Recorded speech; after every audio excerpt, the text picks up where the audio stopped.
Surrealism's project was about exploring the unconscious mind. And Breton laid that out in his manifesto of 1924 as being about the omnipotence of the dream. So Surrealism begins in 1924. It continues into the 30s and beyond. It is still influential in today's art. In many ways, it came out of Dadaism, but it emphasizes the ideas of the unconscious mind that were central to the new psychoanalytic theories of Sigmund Freud. It began as a literary project. Breton was a writer, not an artist, and then it spread into the visual arts.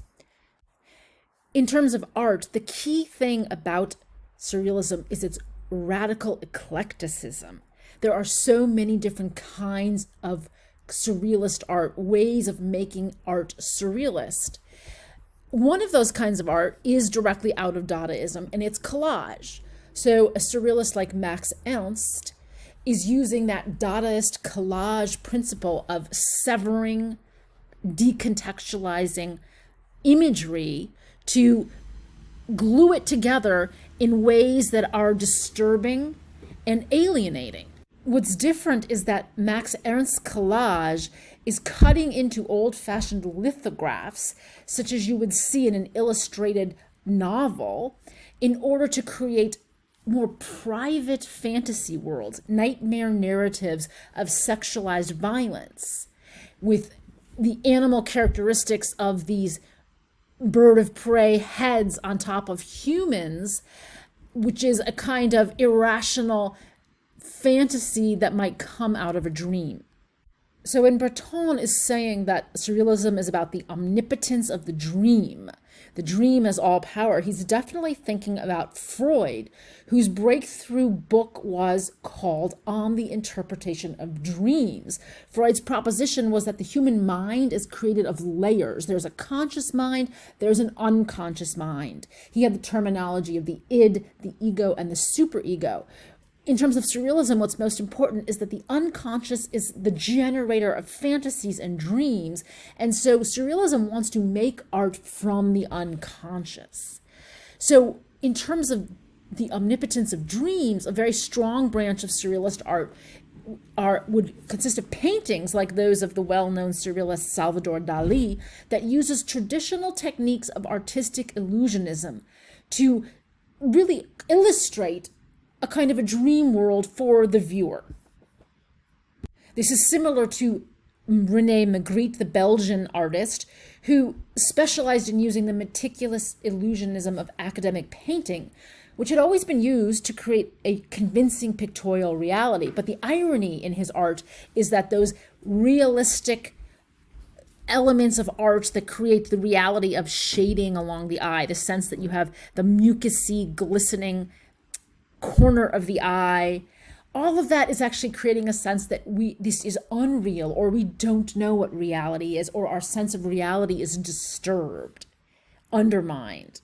So Magritte actually has a whole subset in his work all about kind of illusionism that's playing on the fact of illusionism and the human mind's propensity to make illusions, to believe in illusions, to see illusions, all of which is related to our propensity to dream and to fantasize. So Magritte's paintings often mix the blandness of bourgeois respectability, such as you see in these figures wearing their coats and ties and their respectable bowler hats, with inexplicable events involving violence, and very much this is gendered with a sense of sexual violence, sexual horror. The problem with the painting, the illusionistic paintings that illustrate dream worlds, is that they are not themselves an automatic process. They're a planned process. Whereas for many surrealists, what was important was to enact automatism. In other words, to actually forego conscious control of the artwork. And as Max Ernst does in his painting The Horde, to create a method where with what Horde is doing is taking paint and scraping it away to create a random set of blobs that then, to his fantasizing mind, become these kind of monstrous figures, to see what the mind will make out of its automatic engagement with chance processes. And so surrealists like André Masson will have methods of producing what are called automatic drawings, not intending to draw something, not planning, but creating some kind of process where you close your eyes, or in the game of exquisite corpse, where you fold the paper so that you can't see one thing after another. You fold the paper and you draw something on one fold of the paper and then turn it over, draw something on another, and you can't see. This is often done in groups. Exquisite corpse is a way of creating an image, often in a collaborative way, where the outcome is not predetermined. And so it is an automatic process, because when we dream, the dream is happening automatically. We're not willing it, we're not controlling it. Or other ways to do this would include, as André Masson does, having gesso, a sticky surface on the painting, and then being able to pour sand on that and let that sand make prompt the fantasizing mind to see fishes battling and to respond to it, to enhance it. This is related to the idea that the artist or the poet dreams being awake, a kind of waking dream state.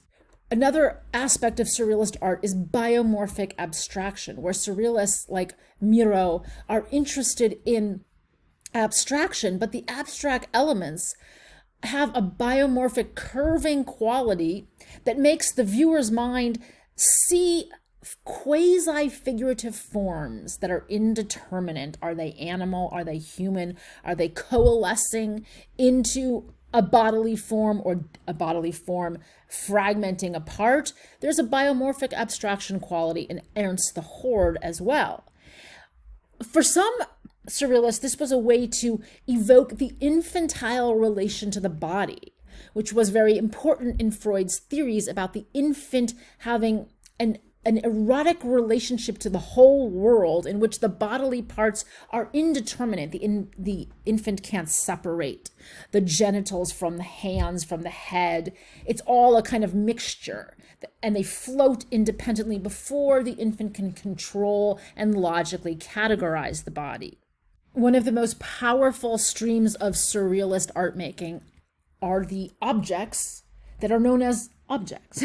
They're not sculptures, they're objects, because as in this very brilliant one by Merit Oppenheim, among the most stunning surrealist objects, you have an everyday object, which is a kind of a ready-made, a pre-made teacup, saucer, spoon that has been transformed in an uncanny way. Fur, this sexy, luxurious fur, has been applied so that if you imagine lifting up the teacup and drinking the warm fluid against your lips with the fur caressing your lips, so that the teacup becomes an evocation of oral sex. Oppenheim's brilliant object evokes two important ideas in Freud's thinking: the uncanny.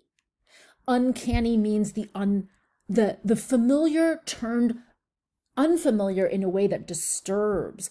And it actually, in Freud's view, comes down to actually and something you see that confuses you about whether you are seeing the animate or the inanimate, the living or the dead, which is what Oppenheim does with the fur that suggests a living body, a mammal, on a teacup, an inanimate object.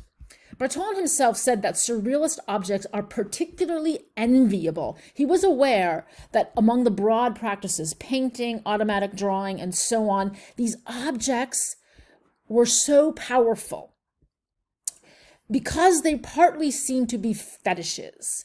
And the fetish, according to Freud, is the stand-in for some kind of powerful desire. The objects were a way to work with the human psyche's desire as a force. So this photograph shows you an exhibition that took place in 1936 that was titled the Surrealist Exhibition of Objects. And although some of these objects are on pedestals, it's really important to note that an object, the word object, is very different from the word sculpture. Sculpture implies art. It implies a certain kind of intention to shape materials to create a visual statement. An object can be a found object. An object is open-ended, it's ambiguous. Is it an object of desire? Is it an everyday object?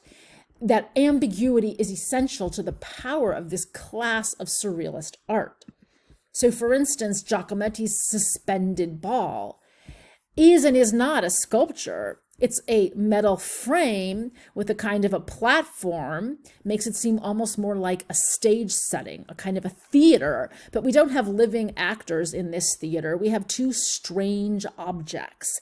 One is shaped like an elongated form, an elongated wedge form. The other is a kind of circle with a concave wedge form, as if this concave wedge form is hovering above, as if to ingest or caress or kiss this other form. They could potentially suggest male and female genitalia, but they're of course abstracted, and so that they do not do that in any straightforward way, which is part of their uncanny power.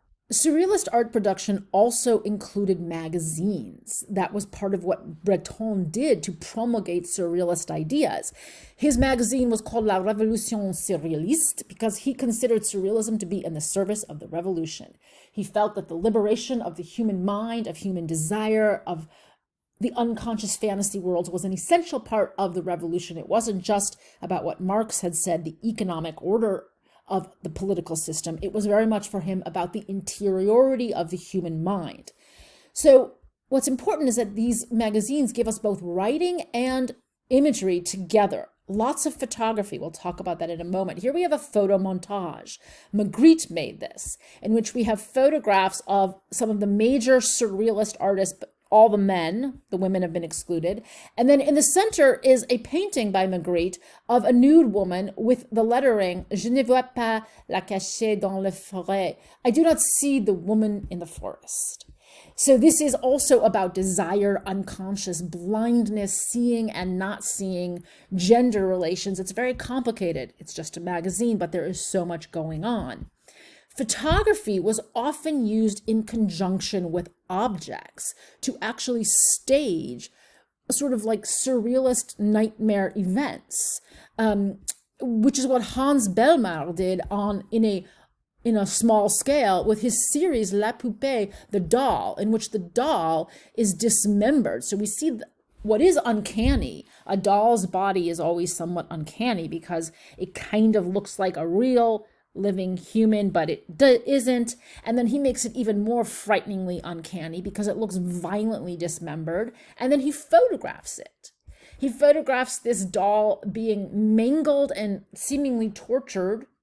This is very dark stuff in various domestic situations, on the stairs, on the floor. This is from another magazine, Minotaure, which was a different strand of surrealism that was particularly dark and did not, like Breton, think that there was a redemptive power in unleashing the unconscious. So Bellmer took photographs of his doll. Photography is itself a key branch of surrealist practice. Surrealist photography is one of the most actually important things that came out of this movement. And photography had a special power for surrealists because photography was understood to be the optical unconscious. We've already talked about how the camera doesn't see the way the human eye does. The camera finds things, unearths things that the human eye misses. And a photographer like Cartier is photographing, he's a street photographer in Paris. He's photographing the flea markets, and he finds these mannequin legs, uncanny mannequin legs, upside down. And the photographing of them creates another layer of uncanny where they've been pulled out of the flux of real life to become a strange image. The photographer Henri Cartier-Bresson is also doing a version of a surrealist photography. He's doing street photography using a Leica, the camera that we talked about Rodchenko using, and he's stumbling on juxtapositions that seem uncanny in that we see on the right here through a frame, as if a picture, this man with a monocle an image of seeing almost like a camera lens, but also an image of blindness that repeats the circle painted on it. And then in the distance, there's this hazy figure of this boy